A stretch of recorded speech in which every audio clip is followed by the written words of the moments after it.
Evangelho de Mateus, capítulo 12, na Bíblia, a mensagem: O Senhor do Sábado.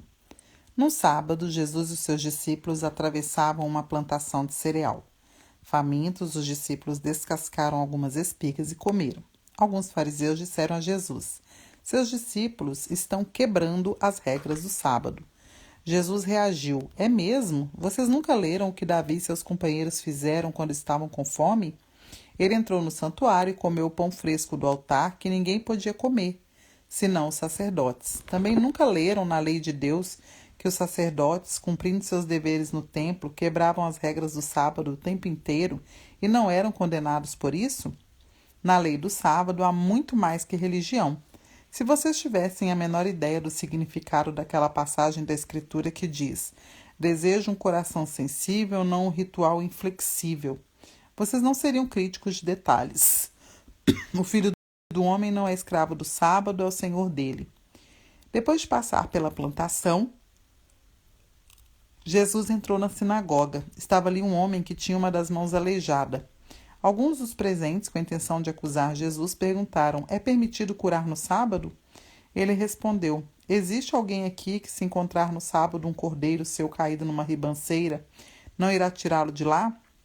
A bondade para com as pessoas é tão conforme a lei, quanto a bondade para com os animais. Então ele disse ao homem: Estenda a mão.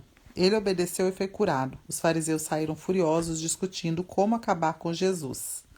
O Senhor de tudo. Sabendo que corria perigo, Jesus deixou a sinagoga, mas um grupo seguiu e ele curou todos eles. Aconselhou-os, entretanto, a manter as curas em segredo, de acordo com as orientações de Isaías.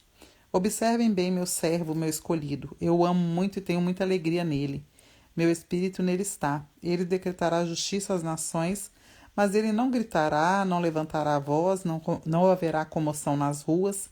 Ele não desrespeitará os sentimentos de ninguém, nem o deixará de lado. Antes que você perceba, a justiça triunfará. O simples som do seu nome infundirá esperança, mesmo entre os que vivem longe e não creem. Satanás contra Satanás? Logo depois, um pobre coitado afligido por demônios, cego e surdo, foi trazido à presença dele. Jesus o curou, dando-lhe visão e audição. O povo que viu isso ficou impressionado. Esse tem de ser o filho de Davi, diziam. Já os fariseus, quando souberam do acontecido, reagiram com ceticismo. É magia negra, disseram. Ele tirou algum truque diabólico da manga. Jesus contestou a calúnia. Um juiz que emite vereditos opostos sobre a mesma pessoa cai em contradição. Uma família que vive brigando se desintegrará.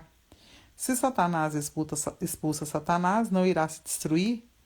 Se vocês me caluniam, afirmando que sou um demônio que expulsa demônios, a mesma calúnia não se aplica aos exorcistas de vocês? Mas, se é pelo poder de Deus que expulso demônios, então com certeza o reino de Deus está aqui. Acham que é possível, em plena luz do dia, entrar na casa de um homem forte e acordado e roubar seus bens sem amarrá-lo primeiro? Amarrem-no e então poderão roubá-lo. Isso é guerra e não há território neutro. Se vocês não estão do meu lado, são meus inimigos. Se não ajudam, estão atrapalhando.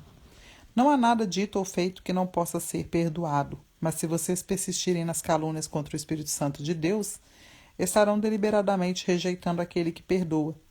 Se rejeitarem o Filho do Homem por algum juízo equivocado, poderão ser perdoados. Mas se rejeitarem o Espírito Santo, estarão rompendo relações com aquele que o sustenta. Se vocês crescerem como uma árvore saudável, irão produzir frutos saudáveis. Mas se a árvore for doente, os frutos serão podres. Os frutos nos revelam a verdade sobre a árvore. A mente de vocês parece um ninho de cobras. Como dar crédito ao que dizem, já que são tão tolos? É o coração, não o dicionário, que dá significado às palavras. A pessoa de bem produz boas obras e boas palavras todo o tempo. Mas a pessoa má é como praga no pomar. Permitam-me dizer uma coisa. Cada uma dessas palavras impensadas voltará para assombrá-los. A hora da prestação de contas vai chegar. As palavras são poderosas. Levem-nas a sério. Elas podem ser a sua salvação, mas também podem condená-los. A evidência de Jonas. Mais tarde, alguns líderes religiosos e fariseus interpelaram Jesus. Mestre, queremos ver suas credenciais, uma prova conclusiva de que Deus está com você. Que tal um milagre? Jesus respondeu: vocês procuram uma prova, mas estão procurando o tipo errado de prova. Tudo o que querem é algo para satisfazer a curiosidade, o desejo de ver milagres. A única evidência que terão é a que se parece com uma total ausência de provas, o sinal de Jonas. Assim como Jonas ficou 3 dias e 3 noites no ventre do peixe, o Filho do Homem por 3 dias e 3 noites será posto numa cova profunda. No dia do juízo, os ninivitas se levantarão e apresentarão a prova que condenará essa geração. Porque quando Jonas pregou em Nínive, eles mudaram de vida. Aqui está um pregador mais importante que Jonas, e vocês querem provas. No dia do juízo, a rainha de Sabá virá de longe e apresentará uma prova que condenará essa geração, porque ela viajou de uma região remota da terra para ouvir o sábio Salomão. E diante de vocês está a sabedoria maior que a de Salomão, mas vocês se preocupam com provas. Quando é expulso de alguém, o espírito maligno vagueia pelo deserto procurando um oásis, uma alma distraída que possa atormentar. Se não encontra nada, diz consigo mesmo: vou retornar para a minha antiga casa. Quando retorna, encontra a pessoa limpa, porém vazia.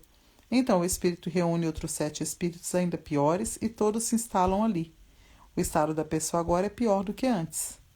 É assim que essa geração se parece. Vocês pensam que por remover o lixo de sua vida estão prontos para Deus, mas como não foram receptivos à mensagem do reino que eu prego, os demônios estão voltando. Mais vale a obediência que laços de sangue. Ele ainda falava à multidão quando sua mãe e seus irmãos apareceram. Eles estavam do lado de fora, tentando mandar-lhe um recado. Foi quando alguém informou: sua mãe e seus irmãos estão aqui, querem falar com o Senhor. Jesus não deu uma resposta direta, mas perguntou: quem vocês acham que são minha mãe e meus irmãos?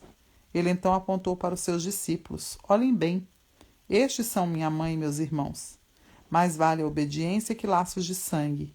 Quem faz a vontade de meu Pai Celestial é meu irmão, irmã e mãe.